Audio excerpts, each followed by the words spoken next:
Welcome to the dark side of BEASTwriter. I'm your host, Ryan Sakamoto, and today we're going to be breaking down all your questions that you have in regards to your Las Vegas Raiders. Now, before we go ahead and get started, I just want to say thank you to each and every one of you. We hit 5,000 subscribers here on YouTube, and that's a big win for us. You know, I always say small wins equal big gains, and so you take it by a step-by-step process. You're going to see the growth if you put out solid work that I hope you guys all enjoy. So I think it's solid, obviously being biased, but the proof is in the pudding, you know, with the beast receipts and everything in between. So I really value you guys' input. Again, this is very educational. As much as I want to think that you guys learn something from me, I learn as much from you guys as well. So this is a platform where, it's all about good vibes only. I kind of want to bridge that gap between me being a 49ers or whatever NFL reporter insider for the Las Vegas Raiders as one of their beat writers, and transitioning into bridging that gap with the fan base, right? The nation. And so again, this is very Raider centric, and I'm all here for the good vibes only here in dark side of BEASTwriter. So again, like I said, it's a startup. It's kind of like a reverse startup, as I like to call it, because again, I'm going from the 49ers now transitioning to the dark side as I enter year two. So it comes with a grain of salt as far as, it's hard enough doing it, being it self-employed, but it's even more difficult when you're going to the dark side, which I absolutely love. Like, I love that. I love it when there's a challenge presenting itself, because when there's a challenge, it's just an opportunity for me to grow and get better, right? And so the iron sharpens iron mentality, leaving no stone unturned, and pushing out content that really is very unique, right? It's, again, everyone has their own flavor. This is the flavor that I bring as far as the X's and O's and everything in between is concerned. So thank you everyone for supporting me. It really helps out the channel with all the super chats and super stickers. Onto Six Soldier, thank you so much for the super chat and super sticker, man.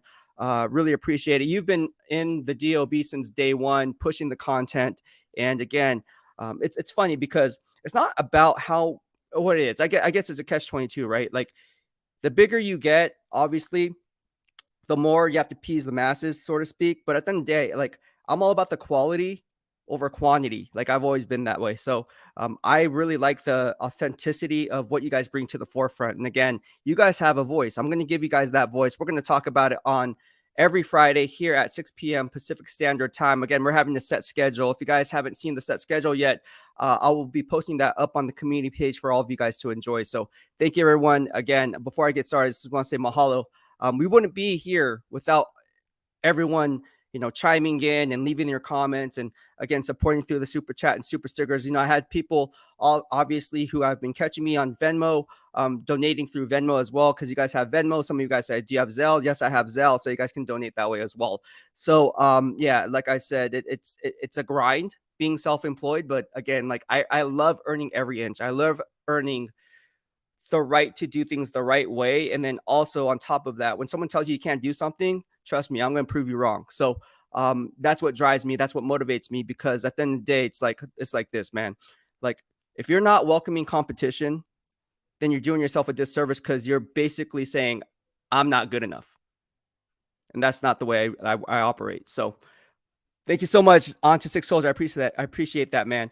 Holly Wong says, everyone hit the like button and subscribe to all social media at BEASTwriter. Yeah, I'm on Twitter, I'm on YouTube, I'm on Instagram at BEASTwriter. Also, you can follow me on Facebook. I have a public Facebook page and also a private Facebook group. And it's at Dark Side of BEASTwriter. So DOB, Dark Side of BEASTwriter. You can find me there on Facebook. But yeah, YouTube, Twitter, Instagram, I am on there as well. So all the big four social media platforms, if you will. Radium says, salute, Beast. What's going on, man? How you doing today? And again, like I said, man, like, it's really interesting how people, and it is funny. It's just really funny how people think it's easy. Like, what we do is easy. It's not. It's very difficult. But there's some questions that have been brought to my attention as far as what to expect from the Raider Nation. You guys all want my take on that. So we're going to go ahead and give you that voice, and just kind of picking the brain from a beat writer perspective, per se, because again, everyone has their own opinion. You're entitled to your own opinion. Just be respectful, and everything will be all about them good vibes. Everyone says, oh, I know more than you. Da, da, da. It's like, nah, man, like, you really don't. And if you did, like, why would you have to toot your own horn in that regard? Now, if you call me out on credibility, yes, I'm going to say check the beast receipts. and then they go crickets. But yeah, no, it's all about good vibes only here. All right, so let's get to some of your questions. There's a lot of questions here on Facebook, obviously the private Facebook group, and then also here on Twitter. Notifications going off right now. All right, so let's go ahead and get to your questions. So on to Six Soldier says, who has a breakout year this year out of these players? Zamir White. Let's call him Zeus White. Let's give Zeus the nickname Zeus because he earned that nickname just like BEASTwriter Beast, right? From a bodybuilding gains and also Beast reporting. So let's call him Zeus White, right? Zeus White earned that. So let's talk about Zeus White, Britton Brown, Darian Butler, Chase Garbers, Thayer Munford. Wow, that's a lot. That's a loaded question as to who is going to have a breakout year this year. And then it all depends on what I'm going to see in training camp, right? It's hard for me to make that conviction on a player without me actually watching how they practiced in training, leading up to training camp, OTAs, whatever the case may be, rookie mini camp as in last year. So again, I have notes in my head. I have notes that I took down. I want to see the progress going in from year 1 to year 2. So I'm going to reserve that right to answer that question until I see them on the field and in practice. And then obviously those one-on-ones that you guys come to love. So I'm going to reserve my right for that one because it'll be doing disjustice if I went ahead and went that route. So let's hold off on that one. Andre James is the current center. Do you see us drafting a center? I like Andre James a lot. Now, again, if the iron sharpens iron mentality with the Raider way here in lovely Las Vegas is iron sharpens iron, then yes, I would say they're going to select an interior offensive lineman at some point this year. Now, they have 12 draft picks, so it's not like out of the question, right? You have 12 draft picks, but they're not going to use all 12 draft picks. I already told you, I went on record, said that GM Jay Ziegler is going to manipulate the board how he sees fit. Guys, can't even talk today. And he's going to strike 2 or 3 draft day trades, right? And that's just his MO. That's what he does. And he leverages future draft capital with the multiple draft picks that he has in the previous year. So again, you really have to know the dynamics of the other 32. You have to know which are the targeted spots in each round that these GMs are actually going to make that play. And again, the analytics will speak volumes, right? If you look at the analytics of everything, it paints the future, right? So it's funny how people just plug and play players like, oh yeah, we need this player, so let's plug him in this round. And nah, that's not how it works, bro. That's not how it works. On to Six Oceans Beast. What middle linebacker from this year's class will fit and fit Patrick's system perfectly, as in like Coach Graham's system? Well, there I have Robert Spillane. Talked about with Robert Spillane having the green dot, and obviously I covered him with the Pittsburgh Steelers, and he took over week 6 for Devin Bush when he tore his ACL, and he really is a player that I really like. He's a tackling machine, sideline to sideline presence, high motor, high IQ type of a player.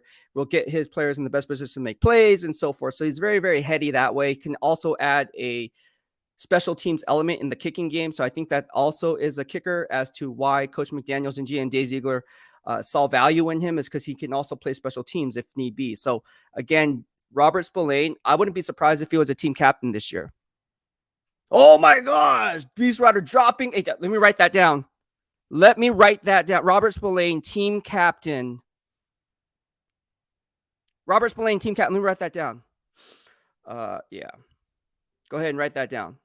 But you heard it here first in the DOB. I have a friend that's a 49er fan, and he told me Jimmy Garoppolo's injuries have come at home. Can you confirm or deny that? I wouldn't say that's necessarily true. If you go back and see what happened when Steven Nelson tried to run him out of bounds in KC, that's when he basically ended his season. So I would say that is a negative.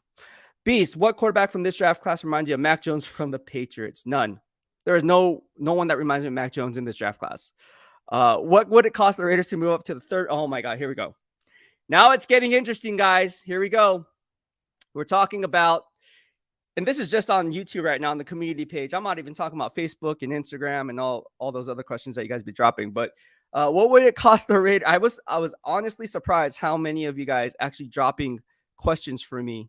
A lot of good ones. What would it cost the Raiders to move up to the 3rd pick, in your opinion? Well, if you look at the analytics of that, moving up from 7 to 3, it also depends on, again, I talk about this with the valuation versus evaluation. It depends on a lot of factors, a lot of parameters. You can't just say based on the valuation chart, hey, this is what it's going to be. because every GM, every scouting department has their own valuation chart. And let's face it, if you really think that there's a player at 3 that you can get, whether it be a quarterback, whether it be an edge rusher, whatever the case may be, and you think that guy's going to be a future Hall of Famer, wouldn't you put more stock in that valuation chart than any other team, because your grade on him is a Hall of Fame yellow jacket type of player or gold jacket type player? I mean, I don't know. So to get back to your question, what would it take? I mean, let's look at the analytics of that. Let's go ahead and take a look. Let me just pull that up. I wasn't prepared to do that, to be honest with you, but we're going to go do it. We're going to do it because, again, I like covering all 32 NFL teams and what they're going to do. Let me write that down. Oh my gosh, what's going to take to move up to 7 to 3? Let me write that article. I'm waiting for BEASTwriter, what he's going to say. Crazy. Daniel Kim says, gotta watch on the run backs as I'm out with the family. Hit those likes and subscribe to our man Beast DLB family on this awesome Friday. Thank you so much, DK. I appreciate the love, man. But yeah, let's go ahead and talk about that. Let's talk about what we have here. And pull it up for you guys, because again, I'm not just gonna spew crap up my butt and be like, oh yeah, that sounds right. It's like, no, man. There's actually a process to this.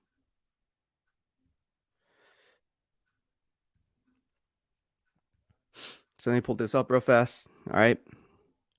So you want to know what it's going to take to move up from 7 to 3, correct? All right. So let's go ahead and take a look at that. Oh man, we got some dimes for you. All right, let's go. Let's talk about this. From 1990, okay, since 1998, this is what I have. In 1998, to move up one spot from 2 to number 2, San Diego Chargers at the time gave up a number 3, a second round pick, number 33, future first round pick, number 99, and 2 players, Eric Metcalf and Patrick Sapp, to Arizona. In return, the Los Angeles Chargers, or San Diego Chargers, got in return Ryan Leaf, and that was a GM Bobby Beathard's move, who is CJ Beathard's grandpa. All right, 1999, to move up 7 spots to number 5, New Orleans gave up number 12, a third round pick, number 71, fourth round pick, number 107, fifth round pick, number 144, sixth round pick, number 179, seventh round pick, number 218, future 2000 round 1 pick, and round 3 pick to Washington. You know who that guy was, obviously, Ricky Williams. And you all saw the Mike Ditka thing there. All right, in 2000, to move up 9 spots to number 3, Washington. Again, this is with the San Francisco 49ers. The Niners held the third pick. Washington gave up number 12, number 24, a fourth round pick, number 119, and fifth round pick, number 154, for their draft rights to go ahead and select Chris Samuels. And that was a move by Vinny Serrato, who was also with the 49ers, but then also with the Commanders, or Washington Redskins at the time. So, all right. So here we go. You guys want to know more? Here we go. All right. To move up to, okay, I'm going to fast forward some of this specifically to move up to number 3.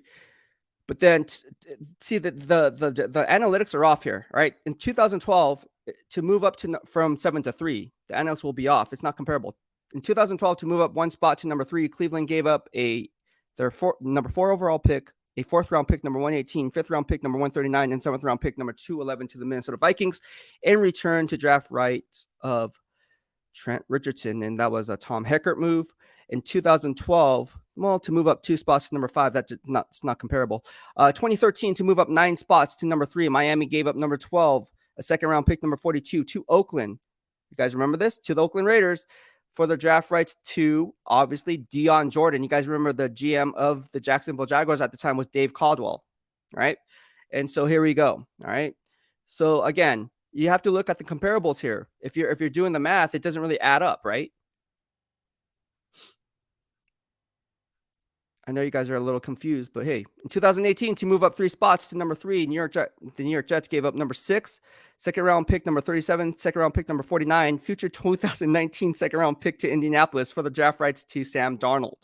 That was a Mike McCagnon move, who's no longer the GM. It's now GM Joe Douglas.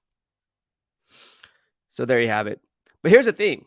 In the 6 to 9 range, which is where the Las Vegas Raiders are talking about, right? That's where they're drafting at number 7. I'm always thinking moving back, right? I'm not thinking moving up. I'm thinking about moving back because there's a lot of holes on defense. There's a lot of holes on defense, guys. And so that's where my headspace is at. Everyone's talking about moving up. I'm thinking about moving back. That's what I'm thinking. All right. So we have some questions here. And so here we're going to go. All right.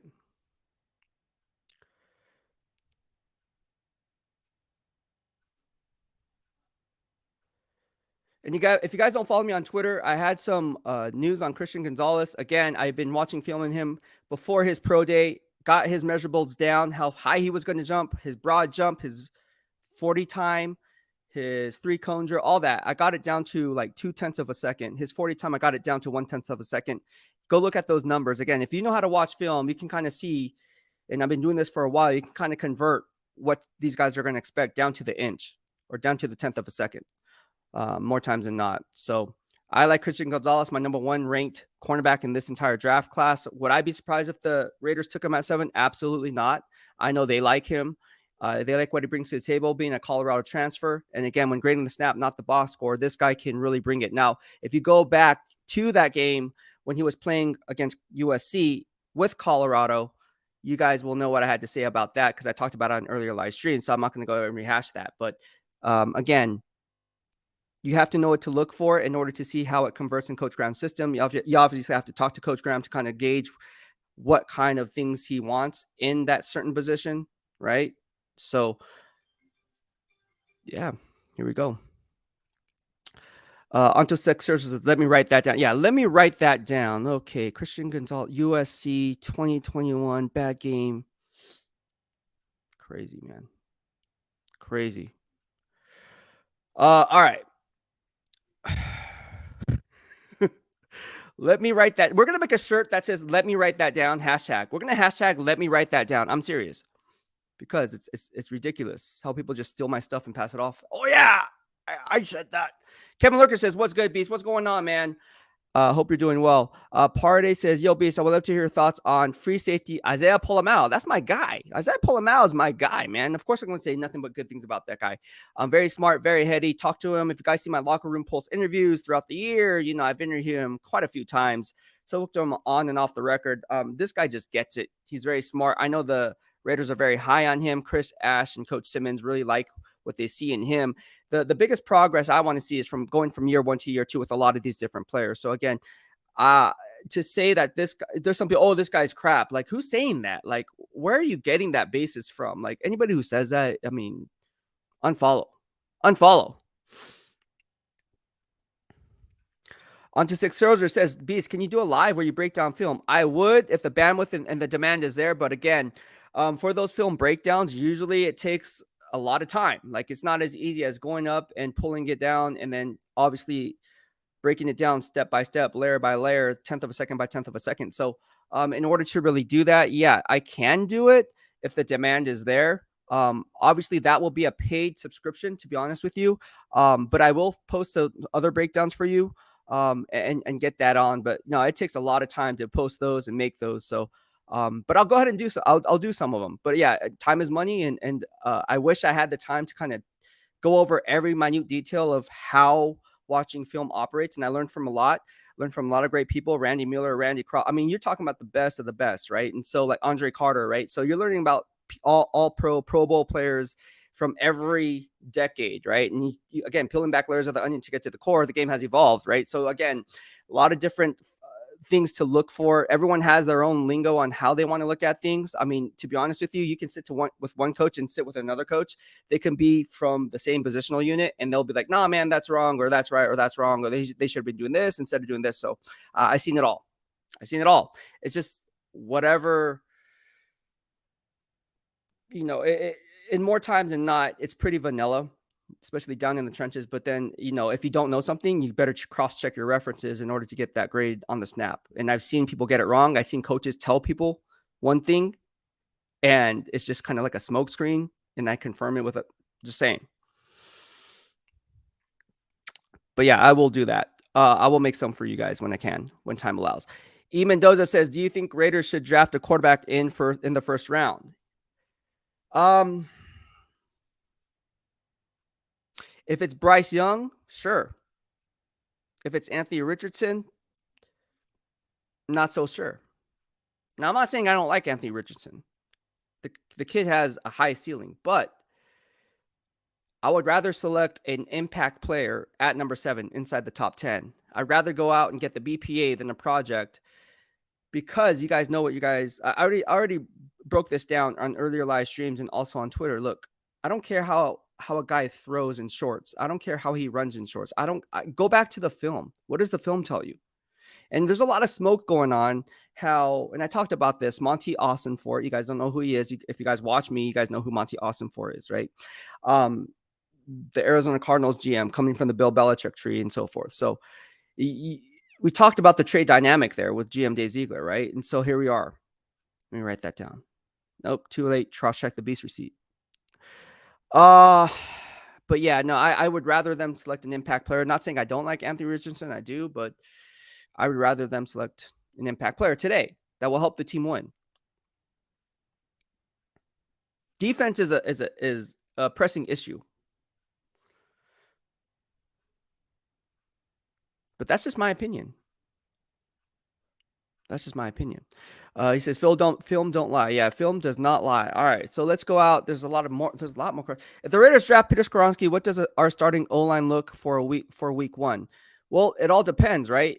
Do they trade back in that cluster for Peter Skoronski if they view him as a guard, or are they afraid that the Chicago Bears under Ryan Poles is going to go ahead and select him at 9, whether it be offensive guard or offensive tackle? It doesn't matter what they view him, just 2 picks later.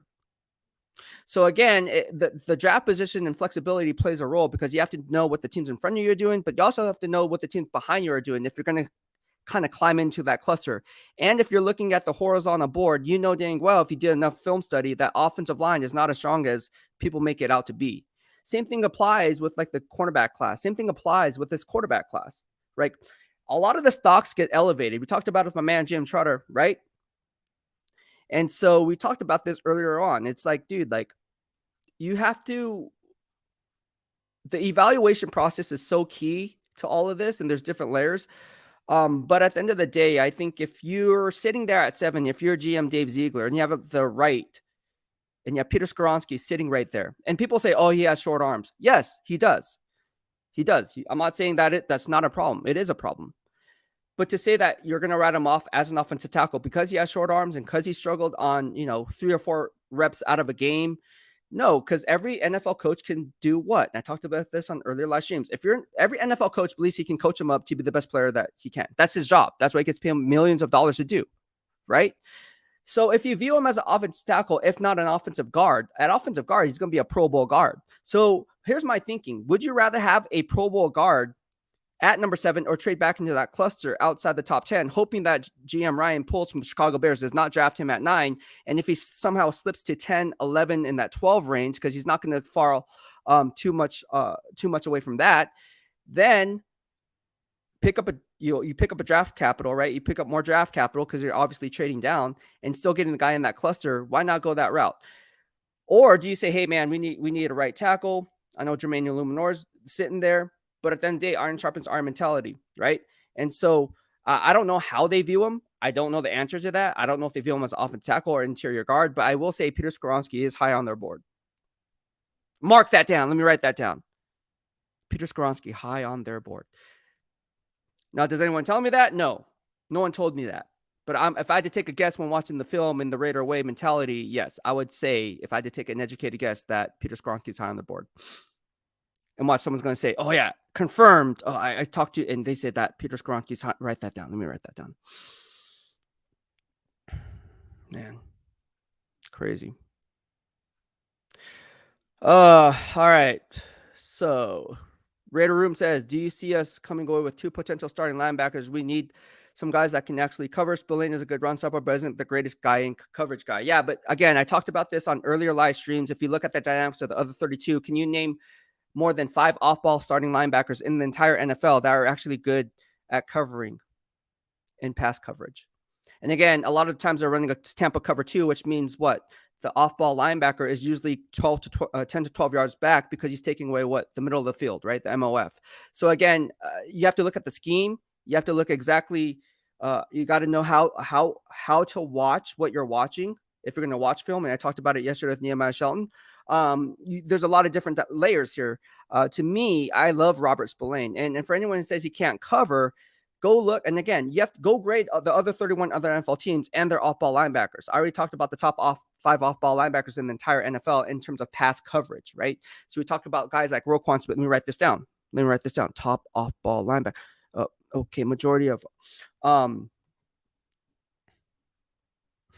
Shaquille Leonard, Roquan Smith, Fred Warner, right? Devin White is a liability as an off-ball linebacker in coverage, but hey, everyone thinks he's like the top 5 off-ball linebacker in the game. I don't think so. I disagree. Like him in run support.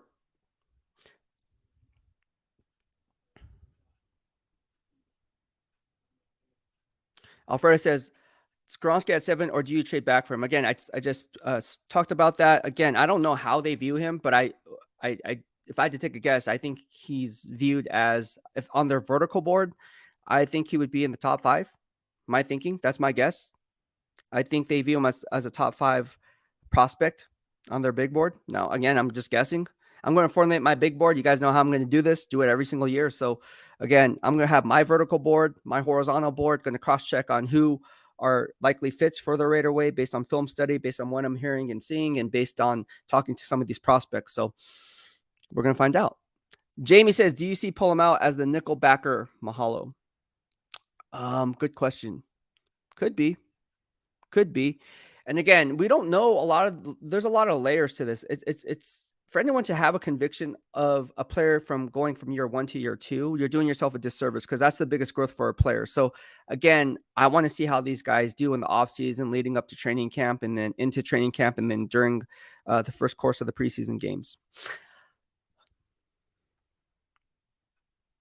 And again, there's 26 of you guys watching it. If you like this video, if you like this live stream, if you like Mahalo Fridays, give this video a thumbs up, and it would help out with the algorithm. Also, if you would like to support, like people have already been done, and want to support through a super chat or super sticker, like On to Six Soldier, thank you so much. I appreciate it.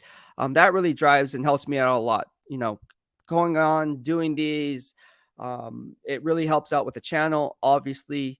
And really, hey man, like I said, if you can't support through a super chat, super sticker, all good. Just give it a thumbs up. That's free. And if you can't do that, then swipe left. Don't be here. Because at the end of the day, if you're watching it just to write that down, you're going to be called out on that. And there's already people that are on watch list. A lot of people on watch list right now. Oh man, but you already know. All right. So we got D-Menace 4200 says, give Beast a follow on all social media platforms at BEASTwriter. Yeah, follow me at BEASTwriter on YouTube, Twitter, Instagram, and do yourself a solid, because you'll be entered for giveaways on those social media platforms as well. All right, let's get back to some more questions. I'm toggling between the live stream. I'm toggling between the community page. I'm toggling between the Facebook groups and pages. And I'm toggling also between what's on Twitter and Instagram and the DMs. There's a lot of stuff. Slide in my DMs. All right. Do you see us drafting a running back this year just in case Jacobs walks after this season? Onto Six Soldier asks. Possibly, but I highly doubt it. Now watch them draft a running back. How many times could you see the Raiders drafting, since this one is the best tight end classes in years? That is a great question. You look, Michael Mayer from Notre Dame. I've been running grades on him the last 3 days. I like this kid. I wouldn't be surprised if they drafted him in that cluster, trading back from 7. You're not going to draft him inside the top 10. Rita talked about this in earlier live streams. How many tight ends have been drafted in the top 10 since, 1990? You do the math on that. But I will say this. I will say he does embody the Raider way. He's very smart. I can see him being a Raider, like in a trade down. And people are like, oh, no way, we need defense. It's not what I would do. It's what I actually see playing out. That's how I formulate my mock drafts, right? It's not like if I was the GM, because I'm not, number one. It's how I actually see them actually making these picks and how the draft is actually going to unfold. That's how I run this. That's how you guys make money when you guys place your bets. All right. Party already says, hey, Beast, do you think Morrig is a lock in at safety? Because I just can't see him improving. Ooh.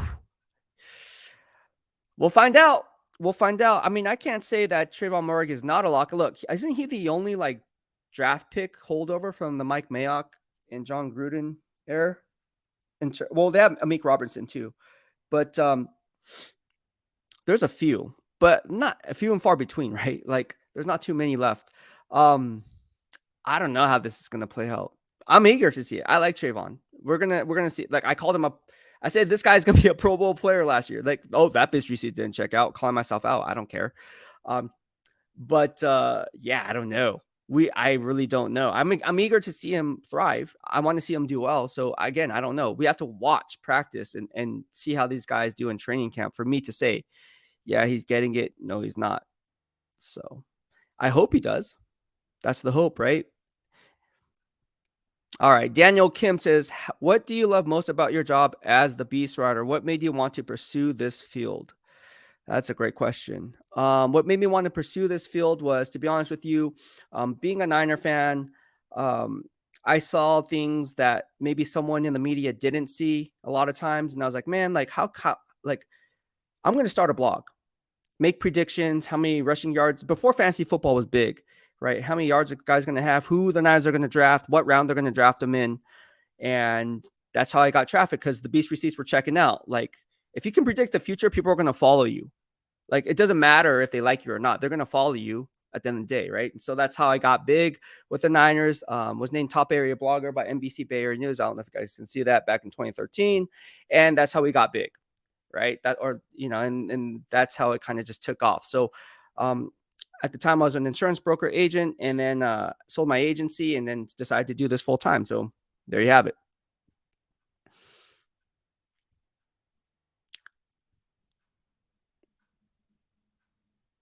Jeremy Willis says, definitely thought Merrick was going to be a baller. Me too.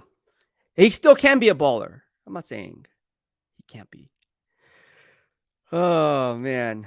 Jeremy Willis says, Willis is an upgrade over Farrell. I like Jordan Willis a lot. Covered him with the Niners. Again, if you guys haven't seen my Jordan Willis video here on YouTube, it still holds true, dating back to when I wrote that or mocked up that video, which is back in 2020 when the trade was made. People were asking me, Niner fans were asking me at the time, who is Jordan Willis? Why'd we trade for him? And I broke it down brick by brick for you guys. So check it out. That was back in 2020, and the same things that I saw when running the game film, I saw it translates, right? It translated from 2020 to today. So that's why that video and a lot of my static videos, a lot of my live streams, a lot of the content holds up. So you don't want to miss a beat. You don't really don't want to miss a beat on exactly what's being said. Because at the end of the day, it's like spinning my wheels, right? Like people always say, like, if it's hard to have a conversation with somebody if they're not watching your content, because you're just going in circles, right? Like I already talked about this.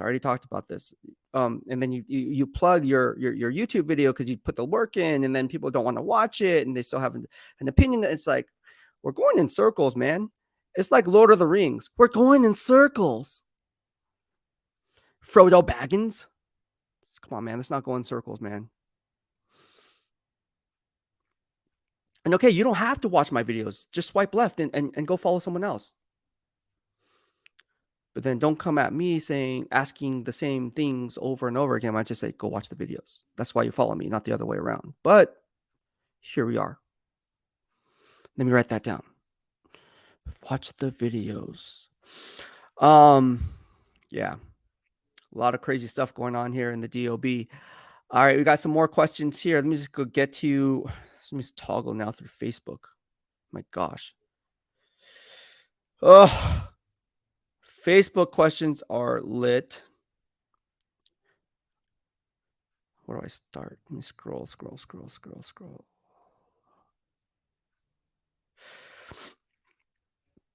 My gosh. Okay.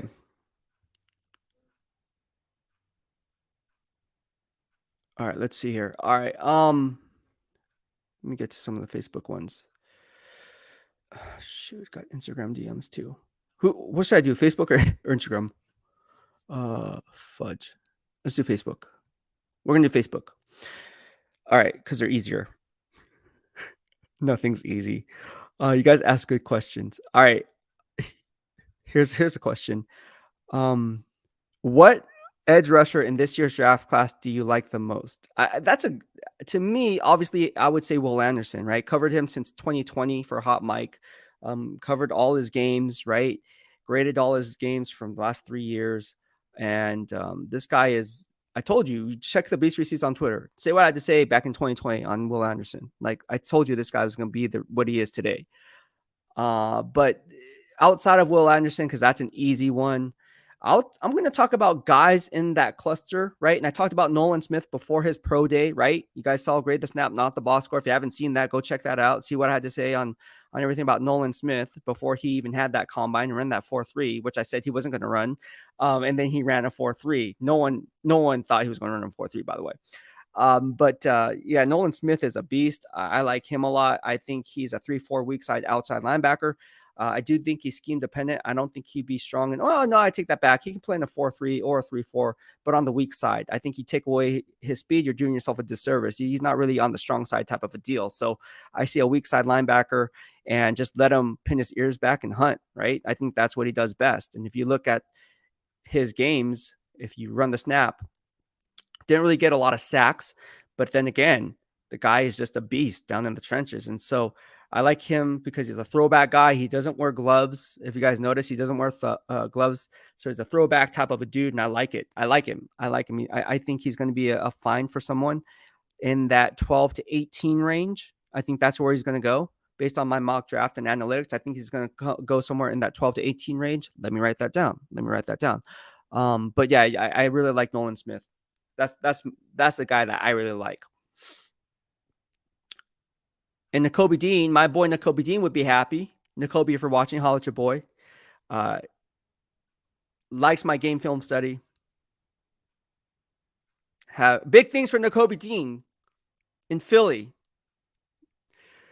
I spoke to a few executives, and they're like, why? I was like, why did Nakobe Dean fall? Why did my guy fall? Oh, because he's small, he's diminutive. I'm like, okay, which was probably why he fell. But the guy was my top graded defensive player in that entire draft class. So I am eager to see Nakobe Dean thrive under GM Howie Roseman. They also got Jordan Davis in the first. Man, that's crazy. All right. James Cho says, what was your thought process on changing from following the Niners to the Raiders? Glad to have you on the dark side. What was my thought process on that? Was that it was going to be difficult.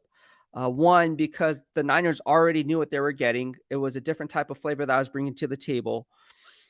And making that executive decision to go another direction out here in Vegas, again, it was shooting myself in the foot, right? Because again, not only it's not like you're going from the Niners to like the Pittsburgh Steelers, right? Like an NFC to an AFC squad. It's basically going from the Niners to the hated rival at the time, Oakland, Las Vegas Raiders, right? So it was one of those things where I relished it. I relished that opportunity. I saw an opportunity. I think there's a lot of opportunity living here in Vegas. And so I said, you know what?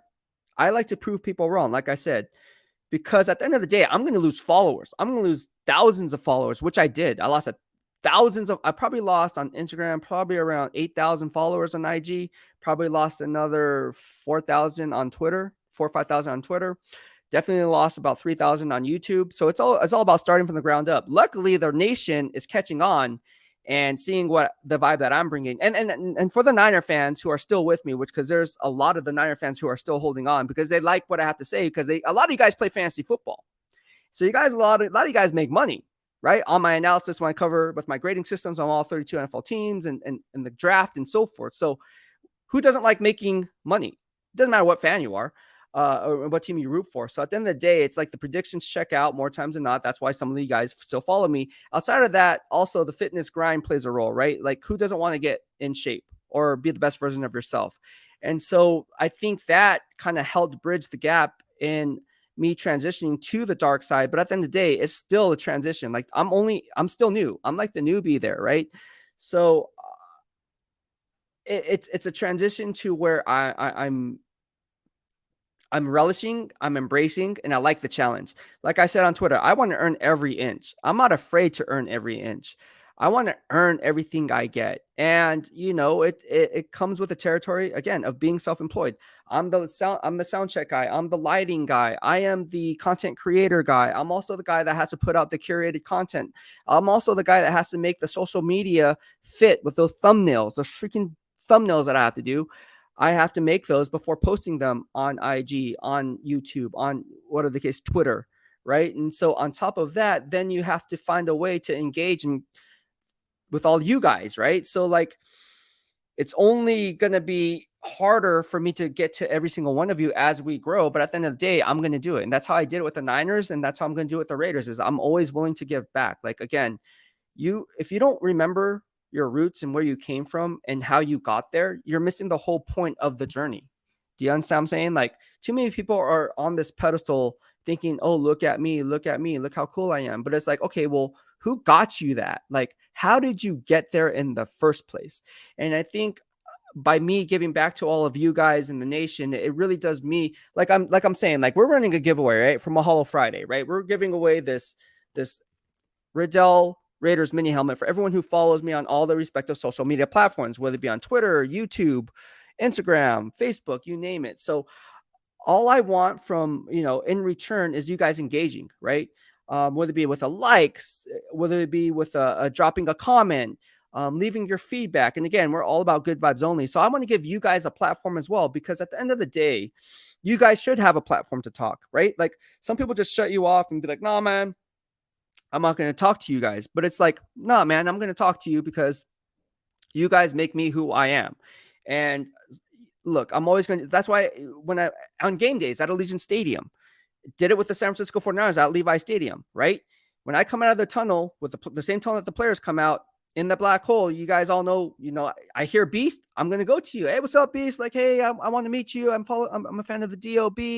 I follow you on YouTube or Instagram. My man JD, it was his birthday on that day, and I gave him a nice little gift, a token of my appreciation. It's just one of those things that I just love doing. And so for me, the intrinsic value comes from me leaving an impact on your life in some way, shape, or form. That's my legacy. That's what I want to leave when I leave this earth is, look, like I tried to do things the right way. Always stayed humbled, always stay rooted. And at the end of the day, it's like, that's going to shine through because of you guys. Like at the end of the day, we're trying to grow, right? We're trying to grow. I'm always pushing it. Hey, retweet this on YouTube. Or it's not retweet this on YouTube, retweet this on Twitter, share this on YouTube or Instagram and on your IG stories, right? Because the bigger we get, the bigger the prizes. And so I think it's really cool because I do it with the Niners. I give away season tickets, my season tickets that cost $12,000 every game. So you're talking about good tickets every game, section 134 to Niner fans. I want to do the same at Allegiant Stadium. I want to buy season tickets and give them back to the people who make me who I am. So again, we're not there yet. We're very, very far from that, as you can see. But, I love earning every inch. That's just how I like to do it. But yeah, I love joining the dark side. There's a report. So look, there's a lot of fake profiles of me that I've been catching on to. Blue check mark, fake. The blue check marks are real because they are mine, but then there's other fake profiles out there who aren't yet verified and are saying, I guess people are saying I'm going back to the Niners, and that couldn't be further from the truth. Like, I'm not going back to the Niners, bro. Like, I'm not. Like, I'm happy here in Vegas. I didn't rent a U-Haul to make the trip out here to Vegas for me to go back to the Bay Area. Nah, I'm staying here with the Las Vegas Raiders. So again, there's a lot of rumors out there. I don't know who's spreading these rumors. And again, just FYI, I'm not going back to the Niners. I am here with the Las Vegas Raiders. I love it here. Everybody treats me well here. And so I'm here for the long haul. But yeah, that's where I'm at. Onto 60 says, Deion Henley, linebacker, Washington State. Thoughts? I haven't done research on this prospect, but if you want those grades, I can get that. I also know some people at Washington State, so I will go ahead and get that over to you. But yeah, I have not ran grades on him yet, so I can't say. But since you, but I will do that for you. Deion, how do you pronounce his name? Deion Henley. I will get that over to you, though. I promise you. Kid Zan says the GOAT. Man, like I think here we're all about good vibes only. And here's the thing about it, right? And if you go on Facebook, everybody's on Facebook, right? If you're not on Facebook, you guys know periodically it's like the stalking app where like you don't like you show up in your news feed and like, oh, I want to see what this guy's doing or what this, what my friend's doing. And then like, oh, okay, that's it. And then you swipe out. But if you're in the Facebook groups, oh my gosh, those things get so egotistical. It's like, I know more than you. What do you know? And a lot of people don't know who I am. So when I drop something, they just disregard it. But it's not, I'm not going to be like, oh yeah, do you not know who I am? Blah, blah, blah. Like there's people in there that do that. I'm telling you, I'm just like, nah, man, I'm about that good vibes. I'm going to keep it. No, so I swipe away from that. I'm just like, I'm going to stick it on YouTube, man. Cause that's where I know the good vibes are at, like for real, for real. And so like, I see it and it's just like, for what? So like, again, it goes back to fostering good vibes. There's all these other groups and social media platforms that you can go to, and you guys can have conversations about it, and then it turns into a battle fest, like of who knows more than who. Like it's really interesting how that dynamic works. And then I'm just sitting back eating my popcorn, and I'm showing my friends, who are also some of my coworkers, and we're just laughing. Like, do you see this? Like, this is crazy, bro. Like he's trying to roast this dude, and then defend himself, but he's wrong, but he's still trying to defend himself. And the other guy is just trying to be cordial. And then you see other people chiming in. In fact, you'll see significant others chiming in. You'll see like if two girls are, trust me, girls fight in these Facebook. You guys know what I'm talking. I'm not going to name drop, but you guys know that they go back and forth, man. I'm telling you, y'all know what I'm talking about. It's crazy. It is crazy up in these Facebook groups. D Menace, thank you so much for the super chat, man. I appreciate everything you do for the nation, Beast. Thank you so much, man. I appreciate it. And I appreciate you. D Menace, got to know him very well. He knows all about the giveaways. In fact, he was the first giveaway winner. And he got the Raider Nation Rally towel. It's up on the community page. I also, well, I don't drink, but we took some shots. We did. True story. Over at the M Casino Resort, and with him and Tanya. Got to know him. And so, man, those memories will last a lifetime. I'm telling you, because you always remember where you came from. And then there's things that you always remember. Those are the moments I always remember. Like when I was with the Niners first starting out, I always remember how I got there. In fact, no joke, I would go and run around the tailgates. Get this. I would run around the tailgates promoting myself, right? Because there's no one there to promote me. Like I said, I'm self-employed. Like no one's there. I'm a one-man show. Right. So I have to promote myself. It's just the nature of the beast. That's just how you have to do it. If you're going to do it self-employed, that's what I say. If you're not willing to work a 9 to 5, be willing to hustle 24/7. I hustle 24/7. And so with the Niners, and you go around the tailgates and then you say, hey man, this is my stuff. If you like it, you like it. If you don't, you don't. But I know you're going to like it. In my head, I'm thinking that, right? But I was like, oh man, just check it out, man. It may not be your flavor. I may be your flavor. But this is me, right? So I said, oh, follow me on social media. And from there, just kind of grew, right? Because I was already at the games anyways. And so, yeah, man, hopefully the same vibe happens. Luckily, I have a lot of people in my corner who are rooting for me. And like I said, that support system, it's priceless, man. Because I tell you what, it is difficult. It is difficult going from the Niners to the Raiders. It's very difficult, man. Not so much for the nation, but just proving yourself to the nation, right? Like I think Niner fans and anyone who followed me for the past 12 years know what they're getting, right? Whether it doesn't matter what team I cover, but the nation, I'm so new, entering my second year, that people don't know. What you don't know, right? Same thing like with some of these rookies. Like you don't know what you're getting with some of these rookies going into year 2 because we just don't know. We haven't seen enough of them. So how do you know if they're good or not if you don't know? Same dynamic applies here. It's like what people don't know, they don't know. Like that's just but you guys know because you guys been following me, right? You guys saw me on Twitter. You guys see me on Bleacher Report during training camp with the one-on-one drills.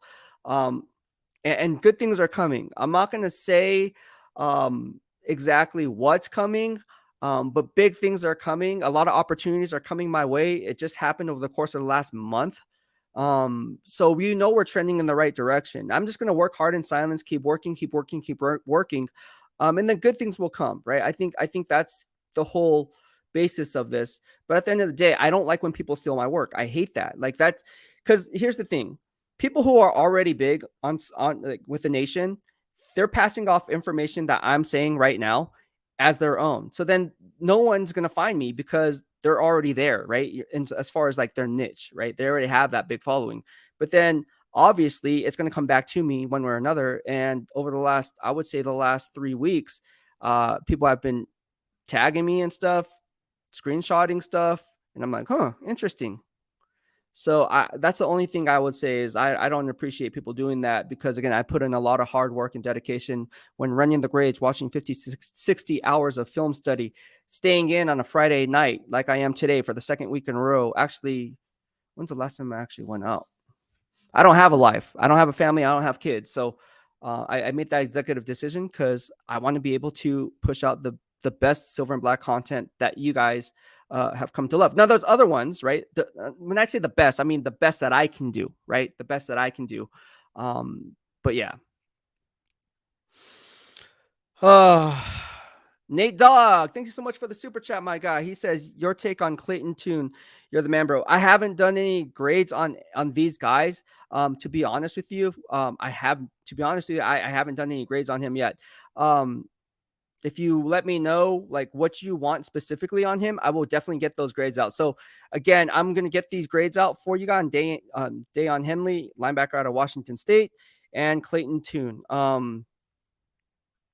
To be honest with you, I've never heard. Should I have heard of Clayton Tune before? I tell you what, I've never heard of this guy. So is this guy Clayton Tune is a quarterback? I'm looking it up right now. Okay, so he's a quarterback for the Houston Cougars,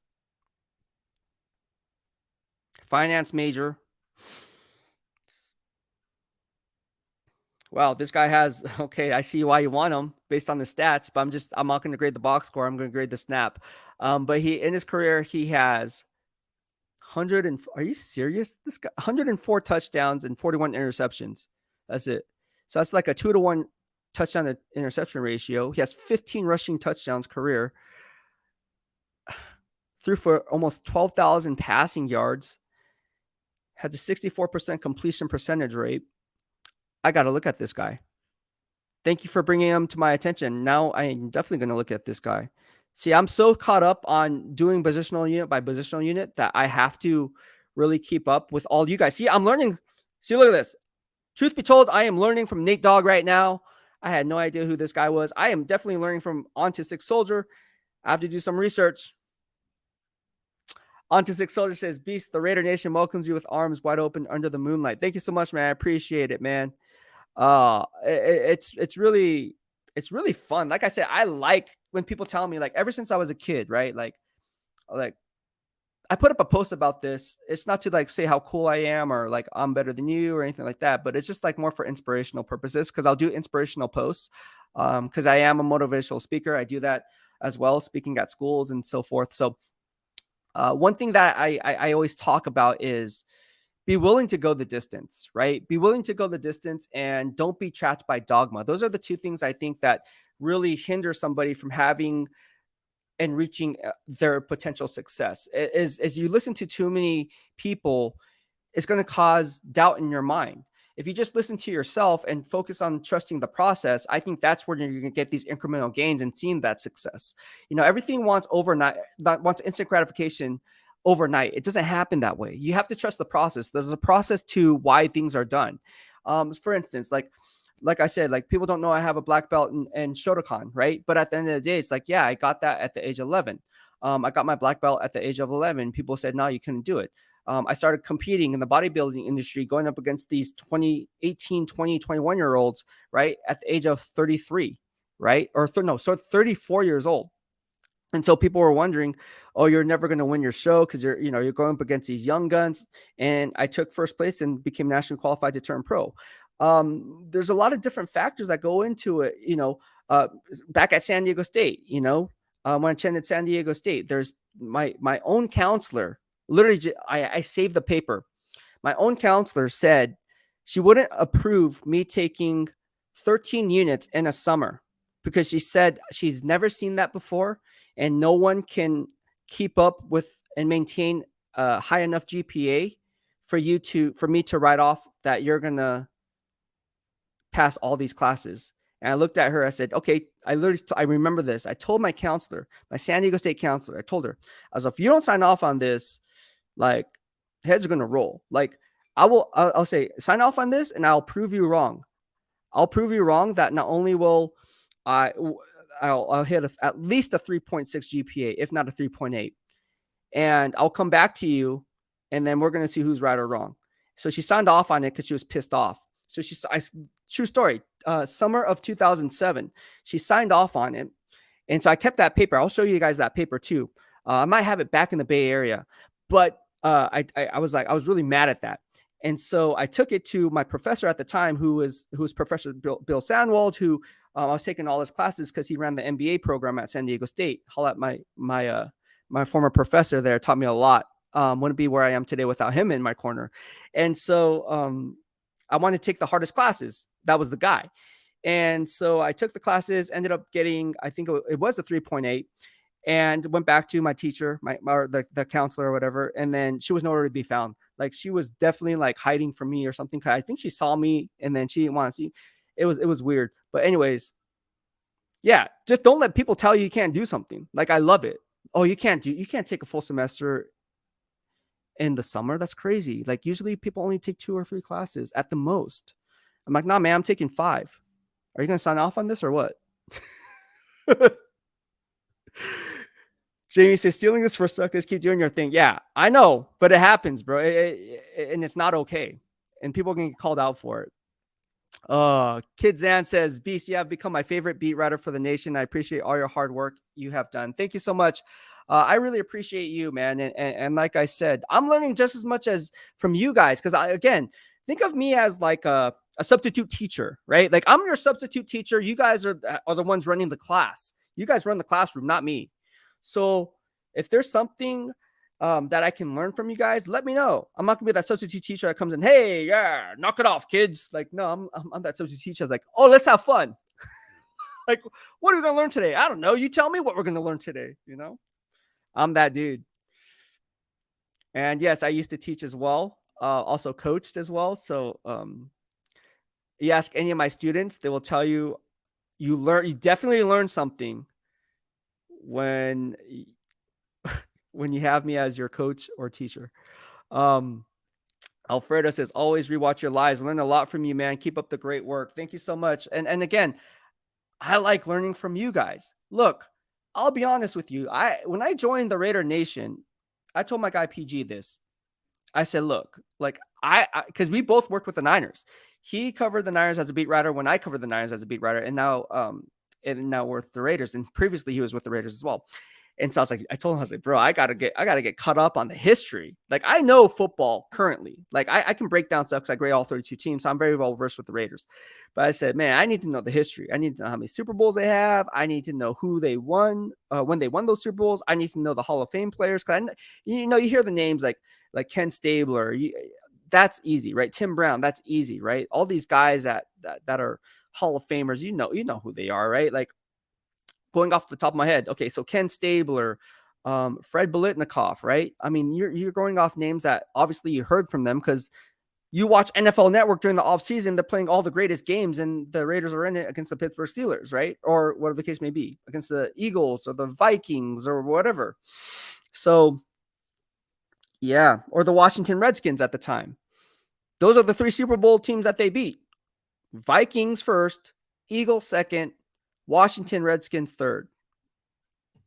I had to learn all that. Hopefully, I'll keep learning because there's a lot of history with the Raiders.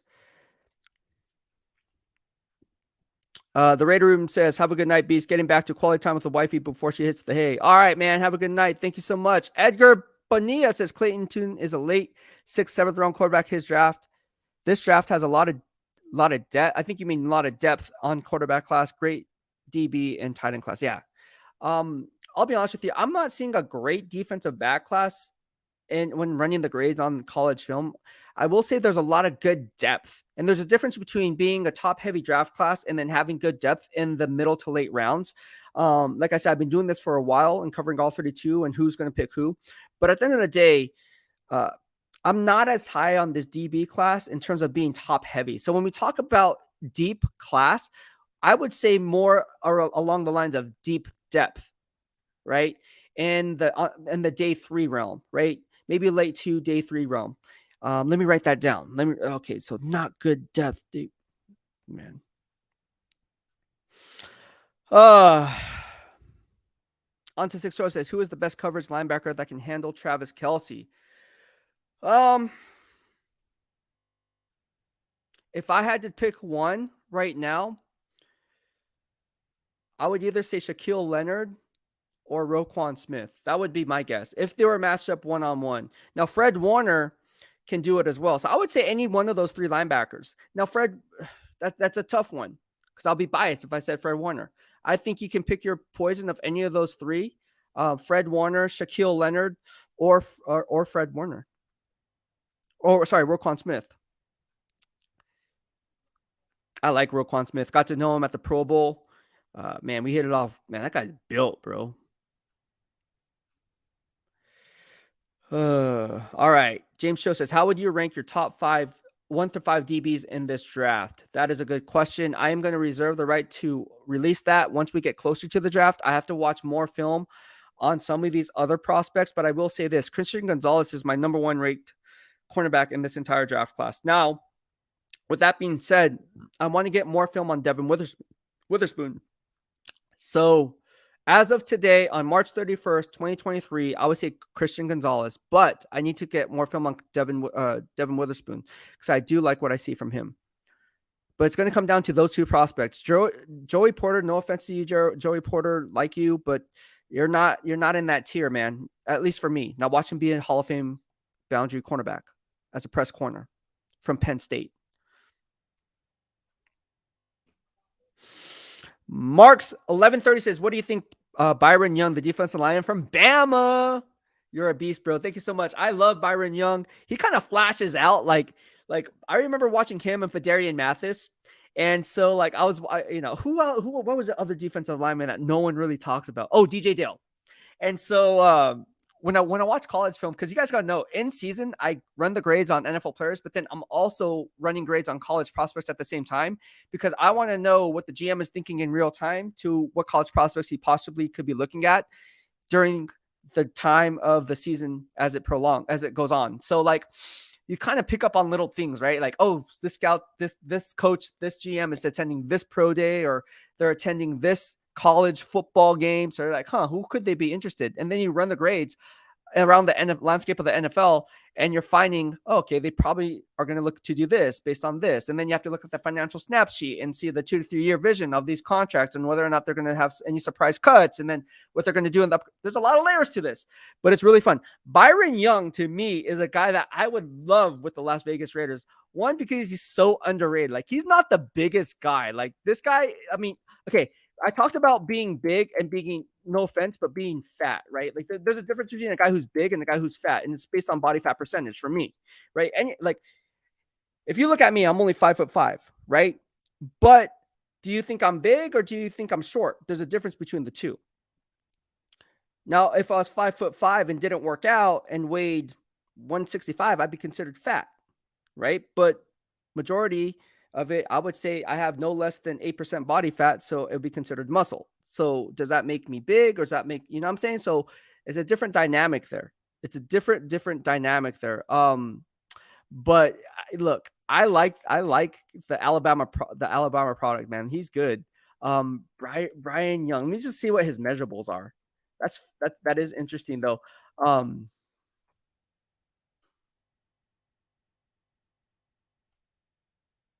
me pronounce his name.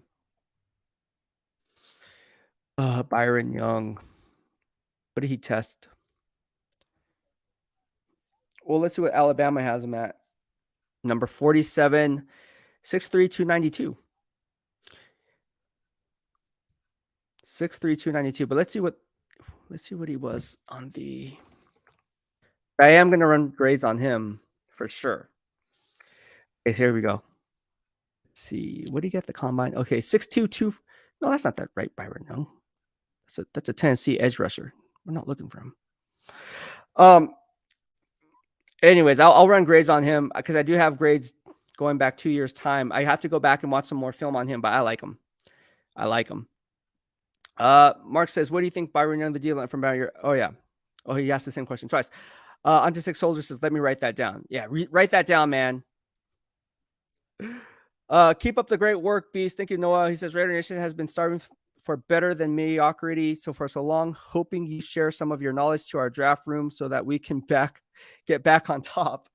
It's like I said, man, it's going to be crazy how this draft unfolds. Like there's 12 draft picks at GM Daisy Ziegler's disposal, but I already tweeted this out. Somebody is probably going to piggyback it and pass it off on their own. Too bad. I already said it here first in the DOB. They're going to make 3 draft day trades. Mark it, 3. In fact, I think they're going to make a trade possibly with their first round pick, and they're going to move up or move back depending on how they see that first 5 picks fall. Or they can draft number 3. I mean, there's talk about number 3 now, but could that be a smokescreen? I don't know. I would think it'd be a smokescreen. And here's the thing. The question was asked, is Jalen Carter off the board? Because Vinny Bonsignori said he wasn't. Vic Tafer said it was. That they're not interested in Jalen Carter, well, the case may be. Look, here's my line of thinking. I think they're both right. And here's the reason why. Vinny Bonsignori is also right? Because he reported that, I spoke to Coach McDaniels. He said that he's not off his board. He's going to come on with the top 30 visit, which is considered pre-draft visit. I don't like the name top 30, but whatever. Vic said that they're not interested in Jalen Carter because of what happened. Okay. That could also be true. Because why? Because if you were to actually tell somebody that they were off your board, and right, if you were to say somebody was off your board completely, then you're devaluing the pick. Because what if someone and the need was there, right? Because the Raiders have a need on the interior at defensive tackle. You're diminishing the value of the pick by just taking someone off the board, removing him from the board, because then the teams behind you will be like, oh, look, he might fall in our laps. Chicago Bears, who got rid of Akeem Hicks, who got rid of Bilal Nichols, who also need defensive line help. Sitting there at number 9, right? So you want to elevate that guy's stock. So you're like, no, man, that's, no. So in my regard, doing this for a while, no GM in their right mind would simply come out and say, this guy's off my board. Now, I don't think Vic said that the guy was off his board. I just said that he thought, from what I've been, reading or gathering, was that he just said that Jalen Carter wasn't a fit for the Raiders. I don't think he said that he was off the board. But I could be, correct me if I'm wrong, but I think they're both right. And someone say, oh, Vic doesn't have good sources. No, Vic has solid sources, dude. Like, trust me on this. I work with Vic. Vinny has solid sources. I work with both of those guys are really good at what they do. Right. And so that's what I'm saying. It's like around draft time, it's clickbait season. Right. So again, you're going to drive. If I'm a GM, which I'm not, but if I was a GM, I would throw out stuff and be like, oh yeah, like, is he off the board? I don't know. Put it out there. And then, no, he's not off the board. We're going to have him in for a pre-draft visit. So now why would you show your cards and show your hand? Because you're just out leveraging your own self. Like, you don't want to do that. You want to hide your cards, hide your play, elevate a player's stock. Look, if the freaking Chicago Bears want a guy like Peter Skoronski and you're hyping him up because you say, oh man, I like Peter Skoronski. I want him, which I do. You don't think that maybe Ryan Poles might strike a deal because he is a former offensive lineman in the NFL, building teams from the inside out, not the outside in, and say, hey, look, we have Alex Leatherwood now. He's an offensive guard from a first-round pick, drafted number 17 overall. Should we go out and get another offensive lineman? And then 2 to 3 years time, you have a line for Justin Fields, because Justin Fields didn't really have a line. Oh. On to success is Beast. Do you do film breakdown on kickers and punters? If so, what do you look for? I do not. And you know what? The funny thing about this is I have no idea what to look for when it comes to a kicker or a punter. I'm joking, exaggerating a little bit, because I do some things, especially when it comes to the punter. But I mean, I don't know what to do. That's like a whole nother element. But like, as far as punting is concerned, yeah, I look at hang time. I look at if the guy can directional punt one way or the next. I see how consistent that hang time is. If he's directional punting, is he a directional punting guy, or is he like a Reggie Roby that just booms it, right? You know what I'm saying? Like, it doesn't matter. So the net yardage from from point A to point B based on the hidden yardage, he might have like a 56.3 average, but majority of those are touchbacks. So now it comes out to the 20. So you want to pin the guy inside the 10, right? At the very least. So again, there's a lot of different dynamics, or fair catches play a role too, right? Like what's the hang time on that based on the down and distance and where you're at. So again, hidden yardage is a huge factor into my grading system that no one really talks about. But when it comes to a punter or a kicker, I'll leave that to Coach McMahon. I don't, outside of that, I don't know. I'm like, oh man, this guy kicked it with his inside foot and it was supposed to be his outside. I don't know. That is above my pay grade. But that'd be crazy. I'm pretty sure there's a kid out there who does exactly what I do. He's like 12 years old, better than what I do. And he's like, he's probably watching this right. Man, BEASTwriter is dumb. Like, I know what to do. I know what to look for. And he probably does. That's what I'm saying. Iron sharpens iron. I would raise that kid up. I would bring him along. Be like, hey, man, let me show you the tricks of the trade that I know because you're going to be better than me. And go that route. I love it. But no, I have no idea what to look for outside of reading the box score. This one, I would read the box score on that. Kevin Lurker, what do you like? What do you not like from Bama? Oh, who do you like? Who do you not like from Bama? That's a great question. Well, I don't know if I want to say it because there's a lot of. I'm not as high on Eli Ricks as some other people. Like I'm not high on him on grading the snap, not the box score. I just think this guy is too inconsistent. Doesn't get his head turned around in time and running when grading the snap, not the box score. I don't think he can really stay in phase. Now he's an LSU transfer, I get it, but I don't know. I'm just not high on Eli Ricks. Now watch Eli Ricks be a Hall of Fame cornerback. Let me write that down. Eli Ricks, bad fit for Raiders. Man. Yeah, hit that like button if you guys like what I have to say. Also, if you're on YouTube, Twitter, or Instagram, please give me a follow at BEASTwriter. It's right here for you to do so. We are 1 hour and 16 minutes in. I am stoked. Onto Soldier says, facts, Beast, believe nothing. Yeah, exactly. All right, so who else we got here? Edgar Bonilla. It's that time of year. Everyone is playing poker. Very true. Very true. We got Las Vegas with Pharaoh NFL. Thank you so much for hopping on. That's a cool name, Pharaoh NFL. Thank you. That's your first time hopping on this live stream, believe it or not, if I'm not mistaken, unless you hopped on before. But I don't believe. I remember everybody, every single person. I remember who hops in. And correct me if I'm wrong. Did you hop in before? I don't know. If you did, my apologies. If you didn't, welcome to the dark side of BEASTwriter. Home of the good vibes only. All right. Dima says, salute Pharaoh. So maybe he's been in here. Edgar Bonilla says, it's that time of year. Everyone is playing poker. Yeah. If you don't know how to play Texas Hold'em, why would you show your hole cards pre-flop? You know what I'm saying? Like, if you ever play the game of Texas Hold'em, why would you show your hole cards pre-flop? Right? 2 down cards. If you guys don't know what hole cards are, they're in the hole. They're your 2 down cards. Why would you be like, oh yeah, flip them over and be like, haha, I'm not afraid of you guys. I have Cowboys, dude. I have Pocket Rockets, dude, which is 2 aces, right? Or I have Ducks, dude, which is the Doyle Brunson. Oh no, is it Doyle Brunson 2 Ducks or is it 10-2? I forget. Man, take me back to the World Series of Poker days. Who's your favorite World Series of Poker player? Mine is Phil Ivey. Just joking. It's Daniel Negreanu. I like Daniel Negreanu. It used to be Phil Ivey. He's a little too aggressive for me. And liked him at first, but I'm a big Daniel Negreanu fan.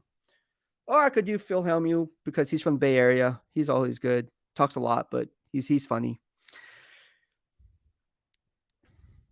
Ara says, what do you think of Brian Branch? Interesting you brought that up. I posted some tweets up earlier on Brian Branch, graded 14 games of his evaluation. I like Brian Branch.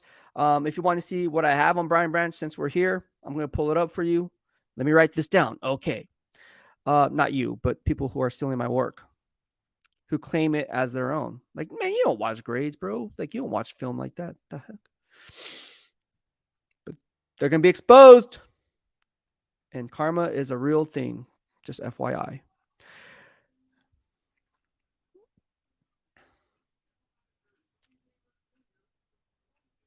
All right, so let's look at Brian Branch, right? So in my grading system, right? So I graded 8 games of Brian Branch last year in 2022. Still have to run grades on 2021. Actually, I did run grades on him in 2021. Let me pull that up. Dude, Nakobe Dean was a beast. You know who I also like that no one's talking about? Zach Harrison. How come no one's talking about defensive end Zach Harrison at the Ohio State University? This guy is a player. Really liked him coming out. I think he's a guy. He has a 30. I think he has a 36-inch arm length. You want to talk about arm length? Arm length opposite of Pierce Scarron. This guy has huge arm length. When I grade the snap, not the box score, I have grades on him. He's one of the top edge rushers no one's talking about is Zach Harrison. Let me write that down. Zach Harrison, Ohio State. I'm telling you, man, call him out. Ain't nobody talking about Zach Harrison except for me in the DOB. Tell you that right now.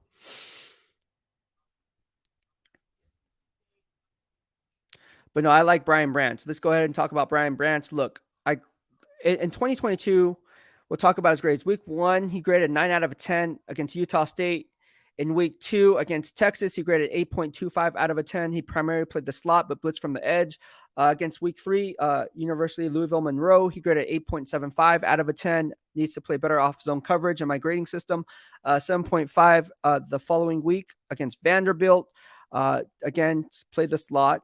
And then also, when you look at his film study, in week 7, didn't do the best in run fit integrity, and he struggled a little bit. In against Jalen Hyatt, and Jalen Hyatt has that 4.3 speed, right? So Jalen Hyatt is a guy that, again, if speed kills Al Davis. If Al Davis was still, rest his soul, but if he was still, living, I wouldn't be surprised if he drafted Jalen Hyatt at pick number 7. I'm just saying, could it be another Darius Hayward bathing? You just never know.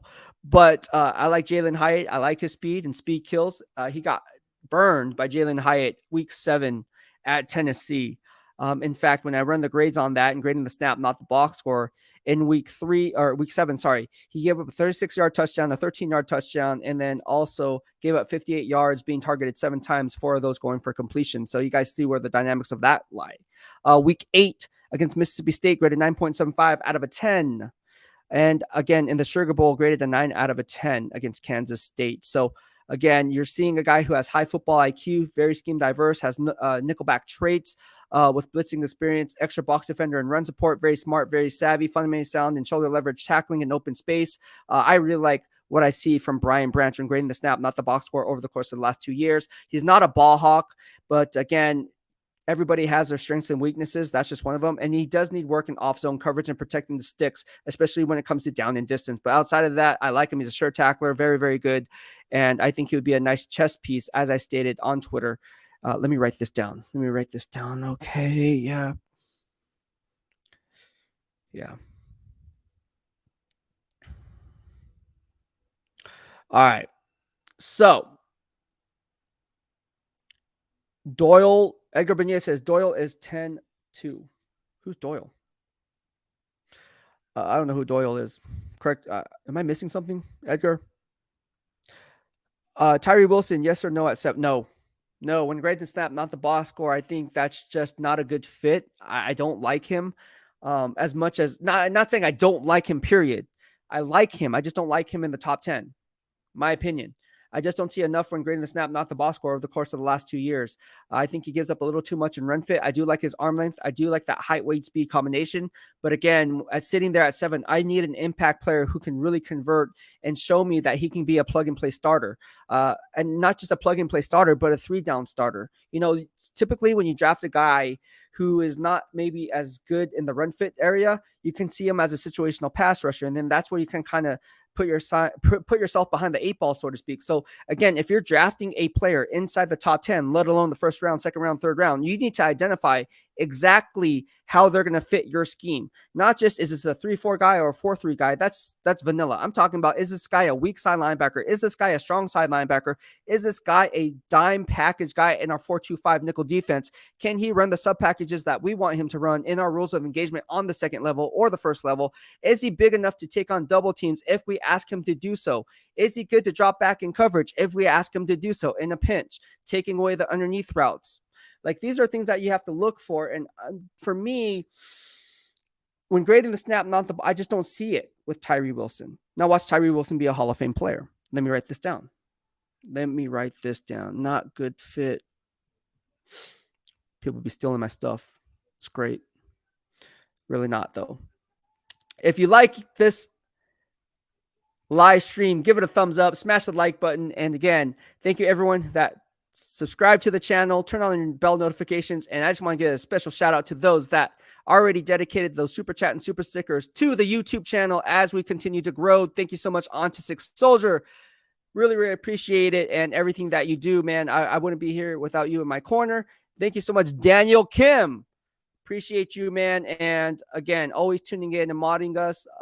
Again, we wouldn't be here without you in my corner as well. Thank you for modding on the channel, giving me some advice and exactly how to build up the nation one DOB member at a time. Thank you so much, On to Six Soldier, for your thoughts on Dayon Henley. I'll get the grades on that. Thank you so much, D Menace, for also modding and being my day one A1. I appreciate you as well, man. And I, again, wouldn't be here without you in my corner. The initial BEASTwriter giveaway winner. Thank you, Nate Dogg. I appreciate it. I will get those grades on Clayton Toon. And thank you for those kind words saying that I am the man, although I think you're the man. But thank you so much. I appreciate it. I think that's going to wrap up this live stream. I'm going to go ahead and hop off, and then I'm going to run these grades on you for you guys because, again, I'm going to leave no stone unturned. I did run some grades on the edge rushers, did some grades on the interior defensive linemen. If you guys haven't checked out that live stream, go back and check what I had to say about that. We also had cornerback Nehemiah Shelton on yesterday in our exclusive interview.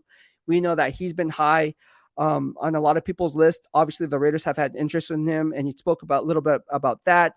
But yeah, there's a lot of cool things that are going on here in the DOB that you really won't find anywhere else on the web. And doesn't make it better, doesn't make it worse. It's just different. So if I'm your choice of flavor, if you like film study, if you like game film breakdowns, if you like forward thinking analysis, I'm going to be your guy because, again, when I cover the dynamics of the other 32 NFL teams and then the college draft prospect as well, and then kind of formulating my analysis based on the information that I'm gathering as an NFL insider, I'm going to give you the rundown on exactly how I see everything playing out toward the future. So again, thank you everyone for joining in. I thought this was a good, productive live stream. I learned a lot from you. Hopefully you guys learned something from me. So again, thank you so much for tuning in. I'll be back next week. Maybe I'll do one tomorrow, depending on the grades, but thank you so much. That'll be it for today. BEASTwriter out.